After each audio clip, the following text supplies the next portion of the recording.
49 అంటే సంతానం, 49 అంటే సంతోషం. 39 ఆంధ్రప్రదేశ్, తెలంగాణ. అయోధ్యలో 3 రోజులు ఉన్నాం. అక్కడ అందరూ సాధు సంతుల్ని పిలిచారు.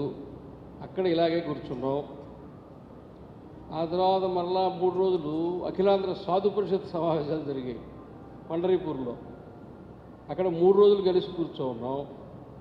అక్కడి నుంచి నేరుగా తిరుమలకు వచ్చాం. ఇక్కడ అందరం కూర్చోన్నాం.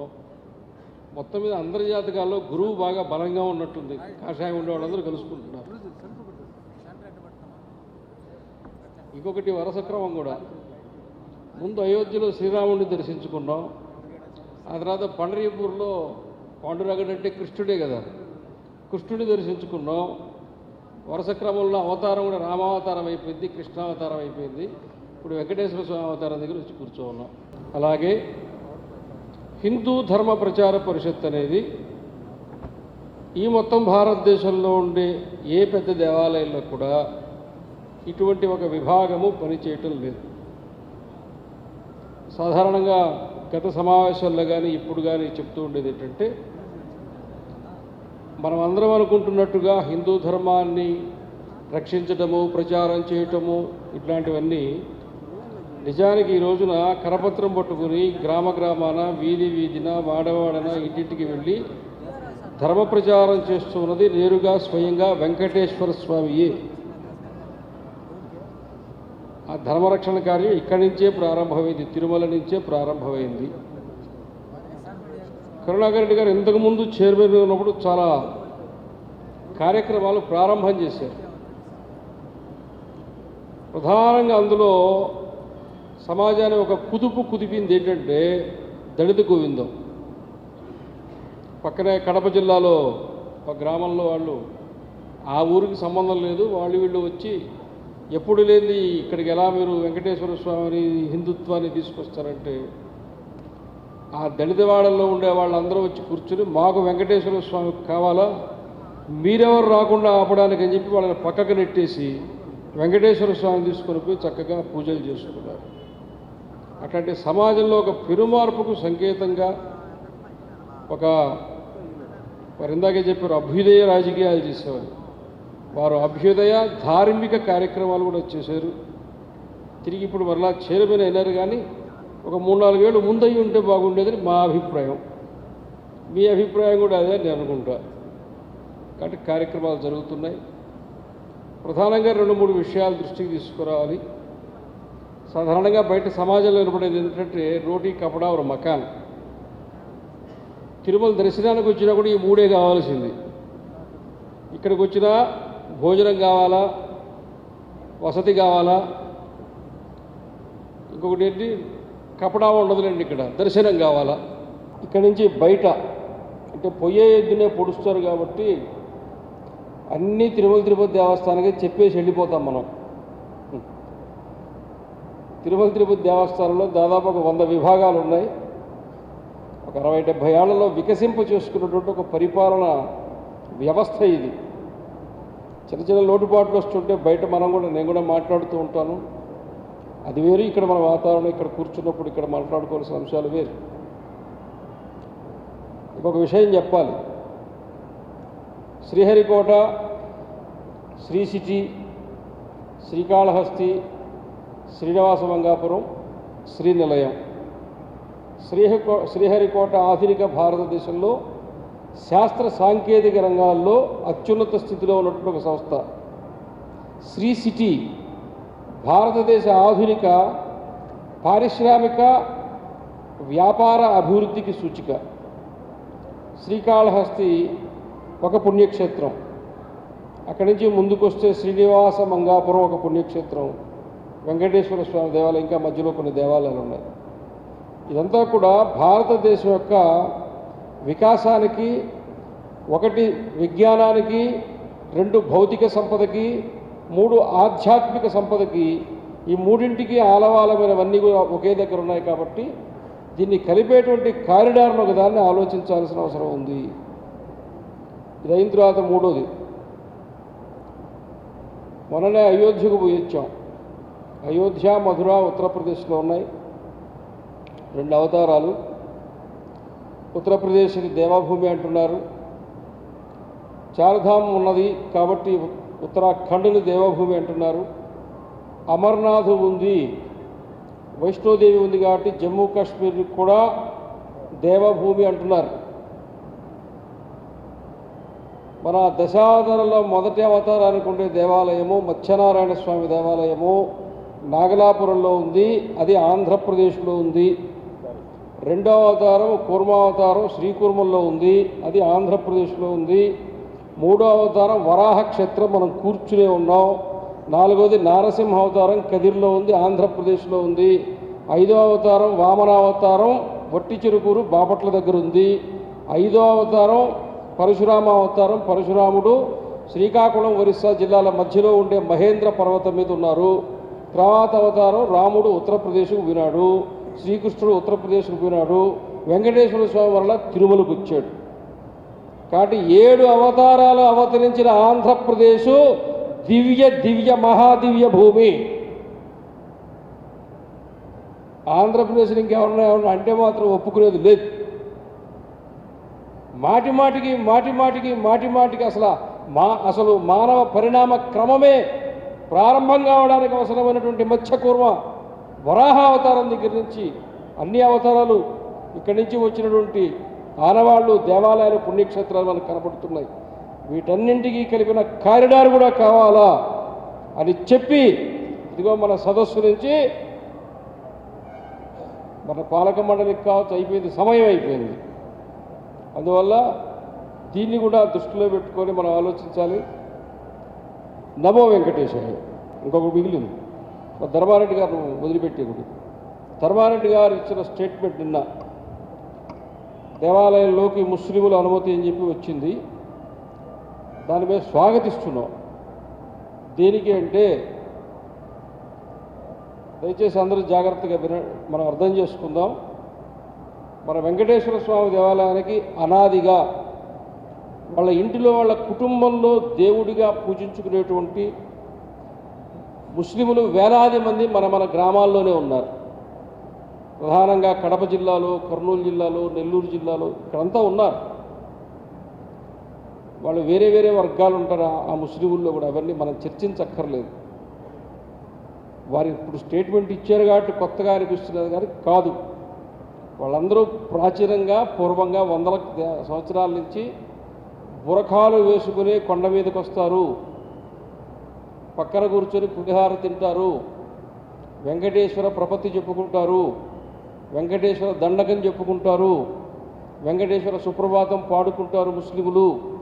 వాళ్ళలా నడిచి వస్తుంటే నేను స్వయంగా చూచాను. కాబట్టి వాళ్ళ వెంకటేశ్వర స్వామి భక్తిని మనము శంకించాల్సిన అవసరం లేదు.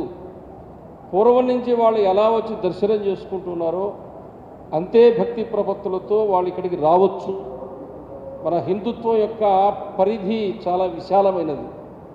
మనం ఆవేశంలోనో తొందరపడి కొత్త నిర్ణయాలు మనం చేయొద్దు. నమో వెంకటేశాయ.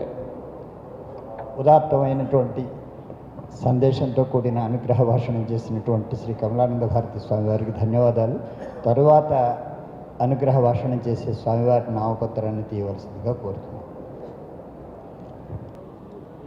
మధ్యాహ్నం 2 గంటలకు సరిగ్గా ప్రారంభమయ్యే సమావేశంలో దాదాపు 17 మంది మఠాధిపతులు, పీఠాధిపతులు జూమ్ ద్వారా వారి సందేశాన్ని, అనుగ్రహ భాషణాన్ని అందించబోతున్నారు.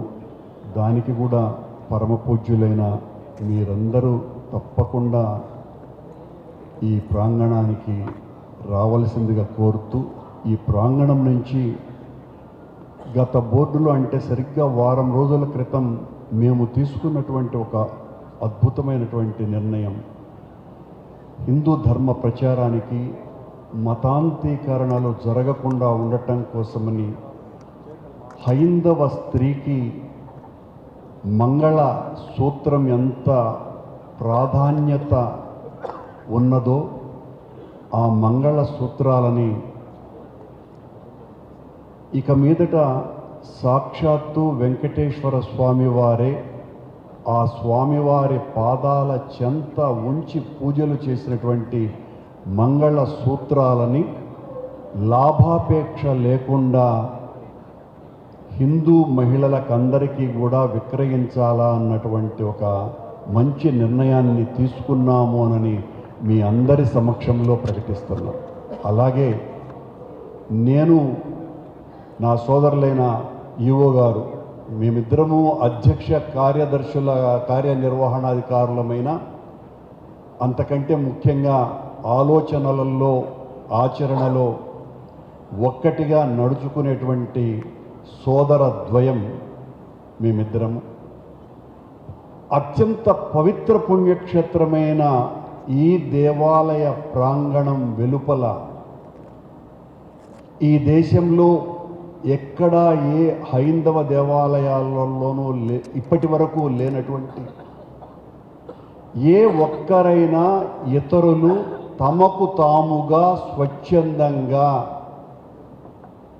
హైందవ సంస్కృతిని స్వీకరించటానికి, హిందువుగా మారటానికి ఒక వేదికను వెంకటేశ్వర స్వామి క్షేత్రంలో ఏర్పాటు చేయాలా అన్నటువంటి ఆలోచన తీసుకున్నామని కూడా సవినయంగా మీకందరికీ కూడా తెలియజేస్తున్నాం.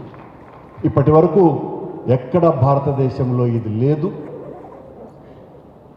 మీ అందరి ముందర పరమ పూజ్యులైనటువంటి స్వాముల ముందర ప్రకటించటం చాలా చాలా ఆనందంగా ఉంది అని తెలియజేస్తున్నా. ఈ గొప్ప కార్యక్రమానికి మీ ఆశీర్వాదం కావాలని మిమ్మల్ని అందరినీ కూడా వేడుకుంటూ సరిగ్గా 2 గంటలకు అందరూ పునఃప్రవేశం చేయవలసిందిగా ప్రార్థిస్తూ సెలవు. మధ్యాహ్నం సాక్షాత్తు జగద్గురువులైనటువంటి స్వాములైనటువంటి శృంగేరి పీఠాధిపతుల వారు, మంచి గామకోటి పీఠాధిపతుల వారు, విజయవాడ పీఠాధిపతుల వారు, ఇలాంటి ప్రముఖులందరూ పండిట్ రవిశంకర్ గారు వీళ్ళందరూ కూడా తమ అనుగ్రహ భాషణ చేయబోతున్నారని ప్రకటిస్తున్నారు.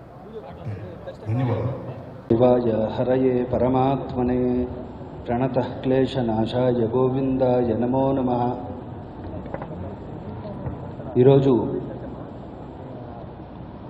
తిరుమల తిరుపతి వెంకటేశ్వర స్వామి సన్నిధిలో వచ్చిన జగద్గురు ఆదిశంకరాచార్య సంప్రదాయ పరంపరా పీఠాదులకు, అదేవిధంగా మధ్వాచార్య రామానుజాచార్య సంప్రదాయ పరంపర పీఠాధీశులకు మనఃపూర్వకంగా ప్రణామాలు అర్పిస్తూ, అదేవిధంగా వచ్చిన ప్రతి మఠాధిపతులు, పీఠాధిపతులు, అదేవిధంగా మాతాజీలు వారందరికీ కూడా ఈ సభకి విచ్చేసినందుకు అభినందనలు తెలియజేస్తూ, తిరుమల తిరుపతి దేవస్థానంతో విశాఖ శ్రీ శారదా పీఠాధిపతులు శ్రీ శ్రీ శ్రీ స్వరూపానందేంద్ర సరస్వతి మహాస్వామి వారికి ఎంతో అవినాభావ సంబంధం ఎంతో కాలం నుంచి ఉంది. ఈరోజు మాడావీధుల్లో స్వామివారి యొక్క ఉత్సవాలు మనం ఇంత దిగ్విజయంగా, ఇంత ఆనందంగా చూస్తున్నాము. భక్తులందరూ కూడా దాన్ని అందరినీ కూడా ఆనందంతో తరిస్తున్నారు అనే దానికి కారణము తిరుమల తిరుపతి దేవస్థానంతో పాటు విశాఖ శ్రీ శారదాపీఠం గురువులు చేసినటువంటి కృషిని గుర్తు చేస్తూ, తిరుమల తిరుపతి దేవస్థానం ఎన్నో ఆధ్యాత్మిక, ధార్మిక, సాంస్కృతిక కార్యక్రమాలు నిర్వహిస్తున్నప్పటికీ 1968లో ప్రారంభమైనటువంటి పురాణ ప్రబోధము 2016వ సంవత్సరంతో అది పూర్తయిపోయిందని తెలియజేయడానికి చింతిస్తూ, పురాణ ప్రబోధం ద్వారా సుమారు ఎన్నో వందల వేల మంది పిల్లలు ఆధ్యాత్మిక, ధార్మిక జీవనానికి అలవరుచుకుని తద్వారా భారతదేశం యొక్క మరింత ఉజ్వలమైన ధార్మిక జీవనానికి వెళుతున్న సమయంలో అది ఆగిపోవడం అనేది దురదృష్టకరము. దాన్ని మరలా పునఃప్రారంభిస్తే దాని నుంచి కూడా ఎంతోమంది ధార్మిక జీవనం వైపు అడుగులు సాగిస్తారని మనం 2016వ సంవత్సరంలో ఈ పురాణ ప్రబోధం అనే పరీక్షలు నిలిపివేశాము. దాన్ని మరలా పునరుద్ధరించాలి. తద్వారా యువతలో ఎంతో ధార్మిక జీవనానికి ధార్మిక సూక్ష్మాలకు ఒక అద్దం పట్టేలాగా తిరుమల తిరుపతి దేవస్థానం ఎంతో సహకారంతో మరింత ముందుకు తీసుకెళ్లాలని ఒక సూచనను తెలియజేస్తూ, అదేవిధంగా టీటీడీ తిరుమల తిరుపతి దేవస్థానం అనేది ఎంతో గొప్ప, భారతదేశంలోనే కాదు ప్రపంచంలోనే ఒక ఆధ్యాత్మిక సంస్థ. అటువంటి సంస్థ ఎన్నో ఆటుపాట్లను ఎదుర్కొంటూ ఉంది.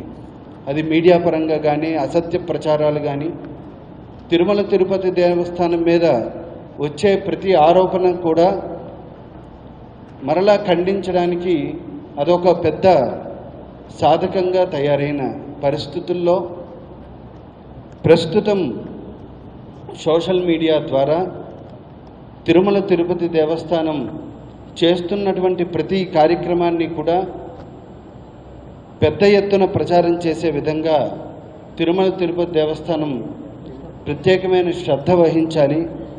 ఎందువల్లంటే ఉదాహరణకి కళ్యాణం లడ్డు అనేది కొనుక్కోవడం అవుతుంది అని చెప్పి ఒక ప్రచారం ఆ మధ్యకాలంలో తీసుకొచ్చారు.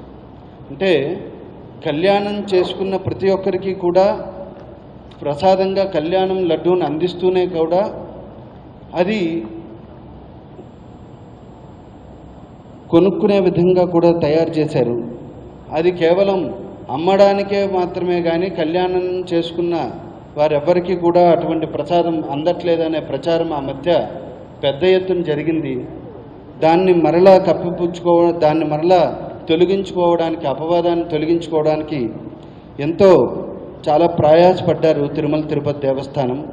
ఎందువల్లంటే తిరుమల తిరుపతి దేవస్థానంకు ఉన్న అతిపెద్ద ఒక నెట్వర్క్ ఏమంటే ఎస్విబిసి కానీ, ధర్మ ప్రచారం కానీ ఎంతో గొప్ప స్థాయిలో ప్రచారం చేస్తూ ఉన్నాయి.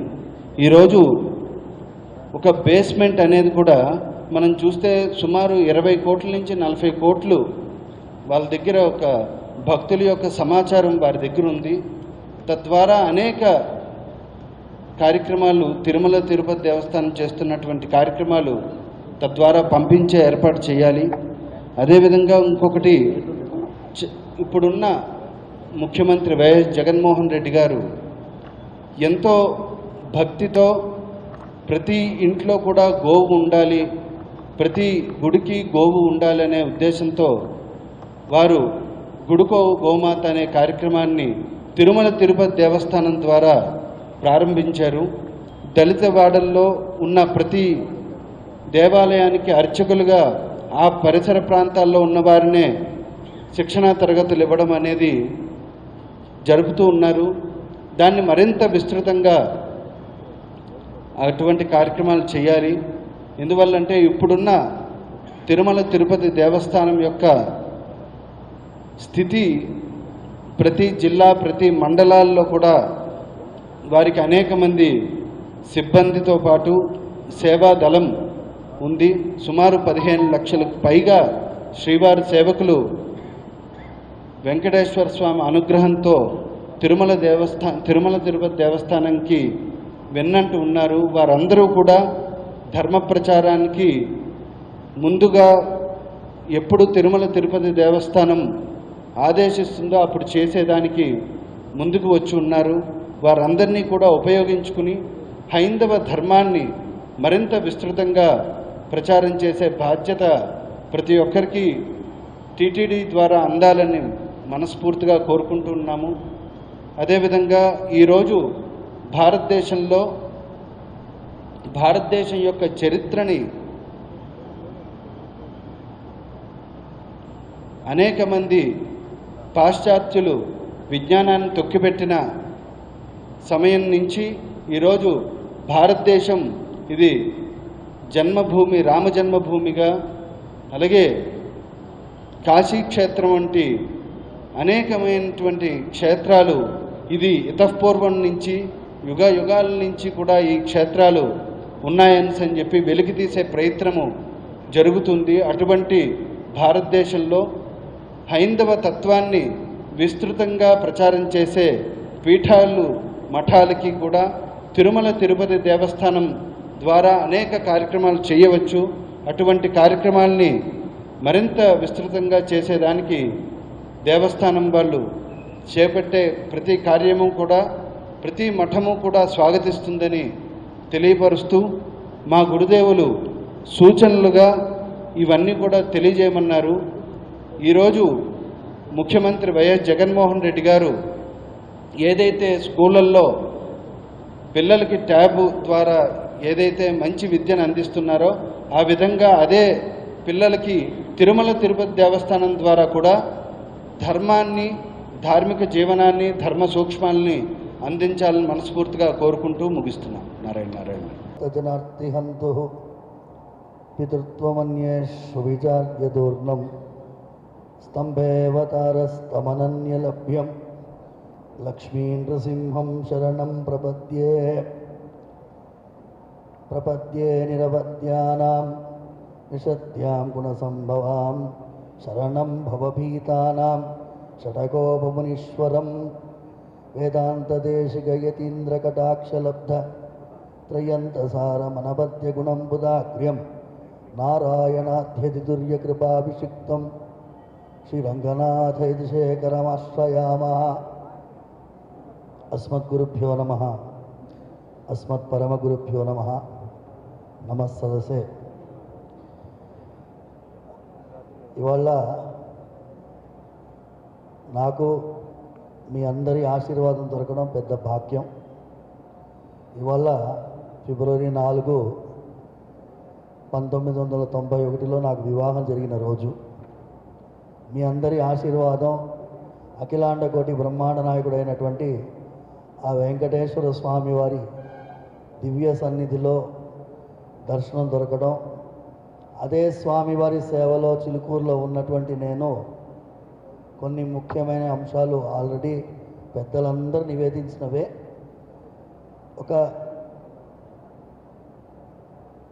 సమాజంలో ఒక విధమైనటువంటి పోకడ మనందరం చూస్తున్నాం.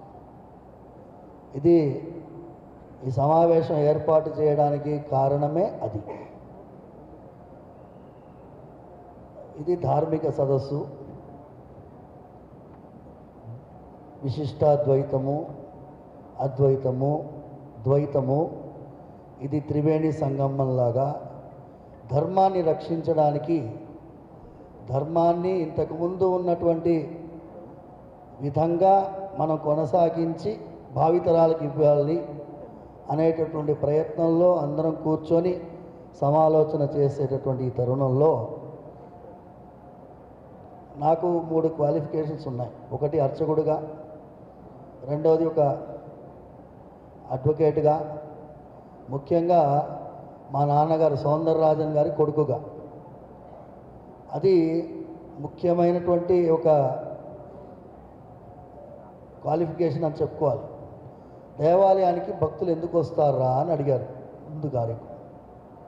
భగవంతుడి అనుగ్రహం కోసం వస్తారు. ఆ భగవంతుడి అనుగ్రహం స్వామివారి సన్నిధిలో సులభంగా దొరుకుతుంది అని మనం నేర్పించగలగడమే మన మొట్టమొదటి కర్తవ్యము. ఇదే మన సనాతన ధర్మానికి మూలం.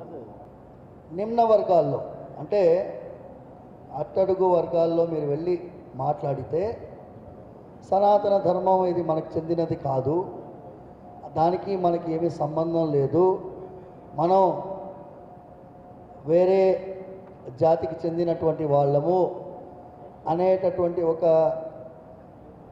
చర్చ మొదలు చేసినారు.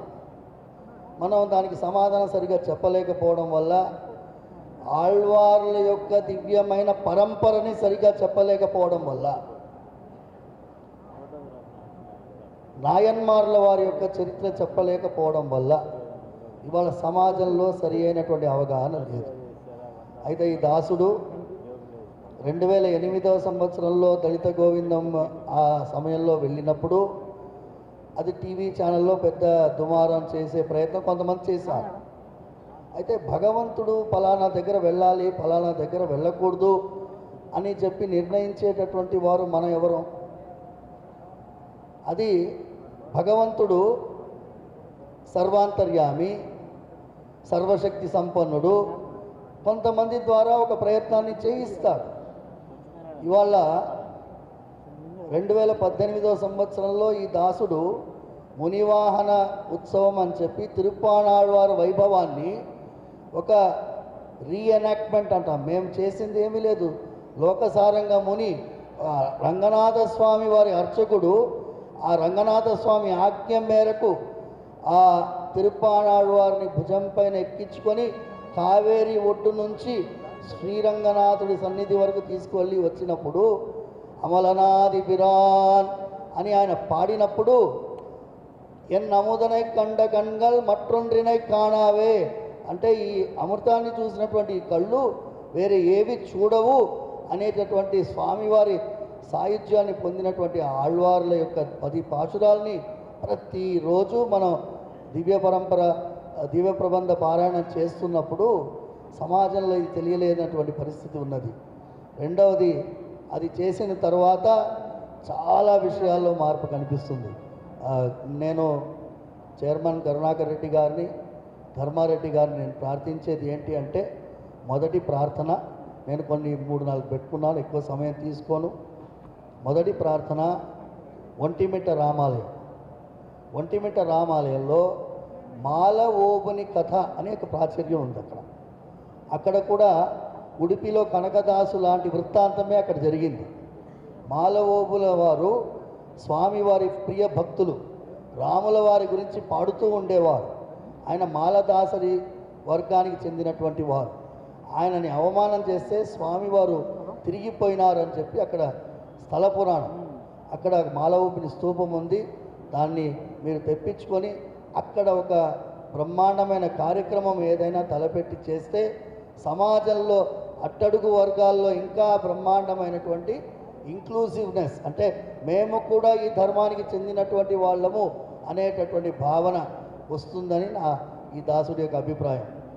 రెండవది, మన హరే కృష్ణ స్వామి చెప్పినారు, మొట్టమొదటిసారి చాలా సంవత్సరాల తర్వాత తిరుమలకి పోయిన ఏడాది ఉత్సవాల సమయంలో వచ్చాను.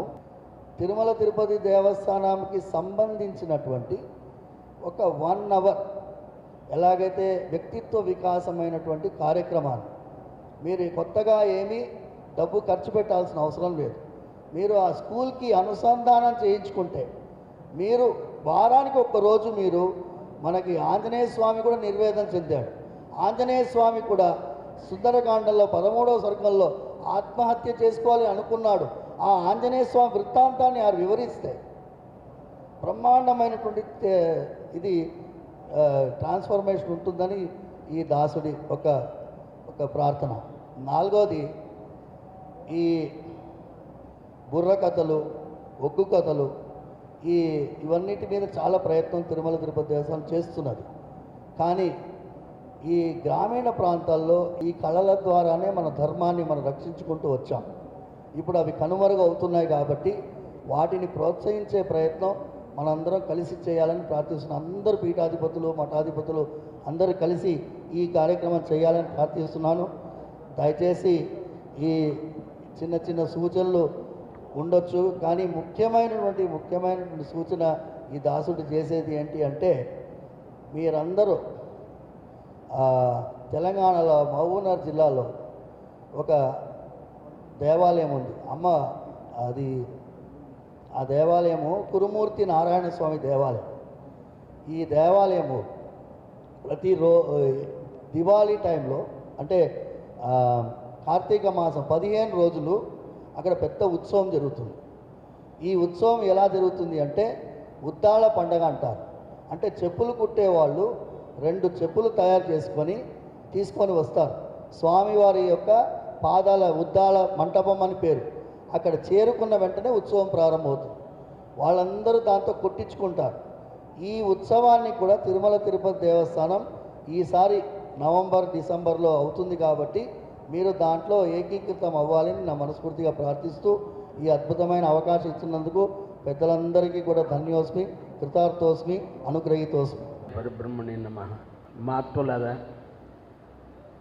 ఆత్మబంధువులారా, సర్వులకు కూడా సర్వంతర్యామి యొక్క స్వభావశిస్సులు. ఈరోజు మన యొక్క తిరుపతి దేవస్థానం భగవంతుడు అనేటువంటి వాడు గొప్పవాడు. మనమందరూ కూడా బిడ్డలు. భగవంతుడు మనమందరూ కూడా భగవంతుని యొక్క బిడ్డలే. ఏ విధంగా చెప్పేదానికి సాధ్యమవుతుంది అంటే ఇది అందరికీ తెలిసినటువంటి యొక్క రహస్యమేమీ కాదు. అందరికీ తెలిసినటువంటి ధర్మ సత్యం. మనమందరూ కూడా పంచభూతాల్లో సృష్టించినటువంటి వారు. పంచభూతాలకి జాతి, కుల, లింగ, వర్ణ భేదం లేకుండా సర్వులు కూడాను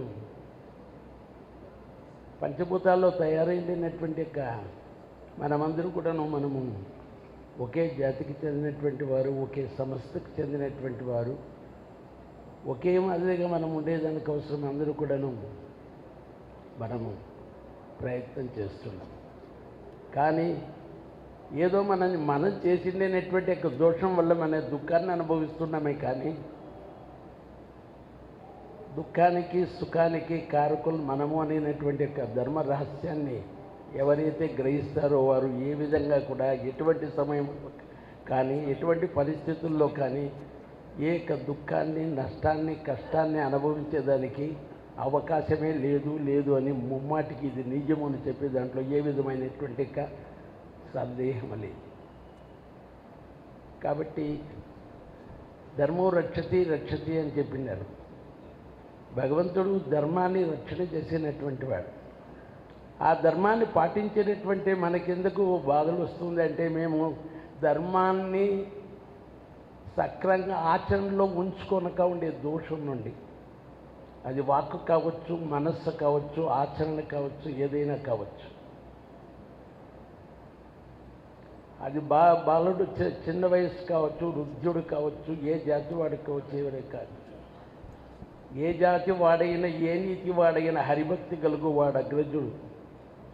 ఊరకుండటి వేళ, ఉద్యోగముల వేళ, భామసంగమ వేళ, బాటజన వేళ, భుజించు వేళ, సర్వకాల సర్వావస్థల్లో కూడాను భగవంతుని యొక్క నామాన్ని ఉచ్చరించేటువంటి యొక్క అవకాశాన్ని మాకు ఇవ్వప్ప అనేటువంటి ఒక ఏకైక కోరికను మాత్రం మనము మన యొక్క జగత్ రక్షకుని మనం ప్రార్థన చేయాలి. శృంగారములు వేరు బృంగారం ఒక్కటి, పశుల వందలు వేరు పాలునొక్కటి, జీవ బొందుల వేరు జీవుండు నొక్కడే అనేటువంటి కైవార నారాయణ తాత గారి యొక్క అమృత వాక్య ప్రకారంగా మనమందరూ కూడా పంచభూతాల్లో తయారైనటువంటి యొక్క జ్ఞాన బొమ్మలు ఇవన్నీ కూడా మనకి అందరికీ కూడాను సమమైనటువంటి యొక్క సౌకర్యాన్ని భగవంతుడు కల్పించాడు.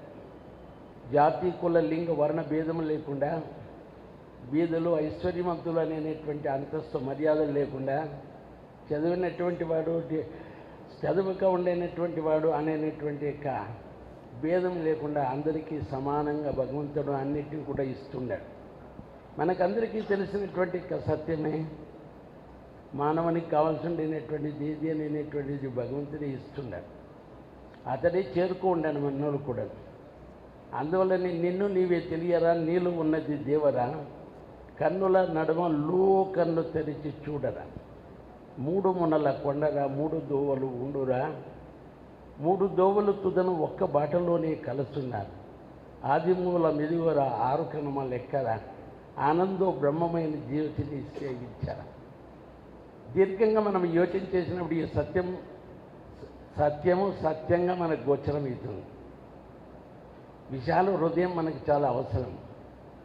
అటువంటి విశాల హృదయాన్ని మనకి ప్రసాదించమని మనము భగవంతుని ప్రార్థన చేసి మన జన్మాన్ని పవిత్రం చేసుకునేదే కాకుండా ప్రపంచంలో ఉండినటువంటి వారందరూ భగవంతుడిని వచ్చిన తిరిగా మరలోతంలోనే చేరాల్సి ఉండేది. మన కర్తవ్యం అనేటువంటి దాన్ని ప్రతినిత్యము కూడా జ్ఞాపకం చేసుకోనికి దానికి ఏ సాధన చేస్తే అది దాన్ని పొందేదానికి సాధ్యమవుతుంది అని చెప్పి తెలుసుకొని తెలియక ఉండేవాడి వారికి తెలివి చెప్పేదే మానవుని యొక్క మానవ ధర్మం అని చెప్తూ ఈ యొక్క అవకాశం ఇచ్చినటువంటి సర్వులకు కూడాను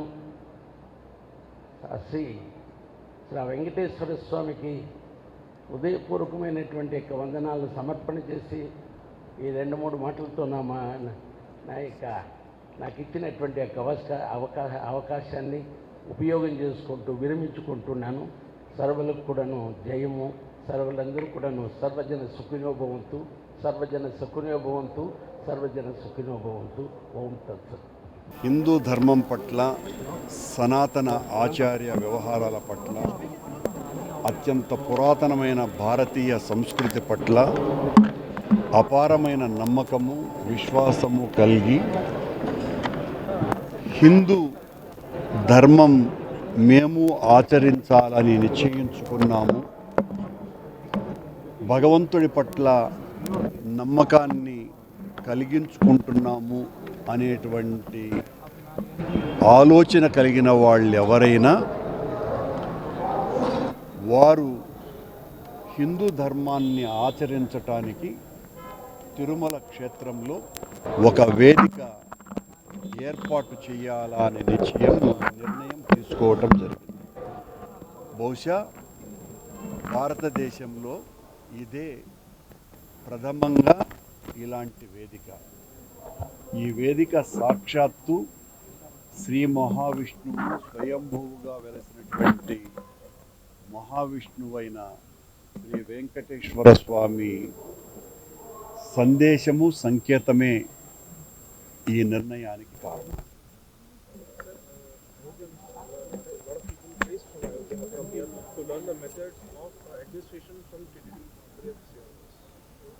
గతంలోనూ కూడా చెప్పాము, తిరుమల తిరుపతి దేవస్థానానికి ఒక పటిష్టమైన యంత్రాంగం ఉన్నది, వ్యవస్థ ఉన్నది. ఎంత పెద్ద రద్దీ వచ్చినా కూడా తట్టుకునేటువంటి సామర్థ్యం ఉన్నది. దానికి కారణం ఇక్కడ పనిచేస్తున్నటువంటి అధికారులకి, ఉద్యోగస్తులకు అందరికీ కూడాను ఎంతో అనుభవం ఉండటము, దీని మీద ఒక శాస్త్రీయ దృక్పథం ఉండటము. కనుక మిగతా దేవాలయాలు ఎవరైనా ఈ సంస్థ నుంచి మా అనుభవాలను తీసుకొని అక్కడ యంత్రాంగం పటిష్టం చేసుకోవటానికి కావలసినటువంటి సూచనలన్నీ కూడా ఇక్కడి నుంచి ఇవ్వటం జరుగుతుంది వాళ్ళ అభ్యర్థన మేరకు. So do you think that this is an initiative to build a bridge between the north and south, because there have been differences between the south temples and north temples? నాకు తెలిసి అలా సౌత్ టెంపుల్స్కి, north టెంపుల్స్కి భిన్నత అంటూ ఏమీ లేదు. భారతదేశము, ప్రపంచంలో ఉన్నటువంటి హిందువులందరూ కూడా సనాతన ఆచారాలను పరిరక్షించాలనుకునే వాళ్ళు, ఆచరించాలనుకునేటువంటి వాళ్ళు.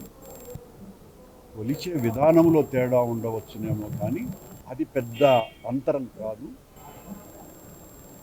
ఉత్తర దక్షిణ అన్ని ప్రాంతాలకు ఆచార వ్యవహారాలలో రవింత తేడా ఉన్నా కూడా పూజాది వ్యవహారాలలో ఏ రకమైనటువంటి విభేదము లేదు. So speaking of religious conversion, states like Kerala, Tamil Nadu and Andhra Pradesh, Telangana now are seeing a lot of Christianity conversion. So how do Hindu organizations దయచేసి వీటికి సంబంధించి మీరు పీఠాధిపతుల్ని ప్రశ్నిస్తారు.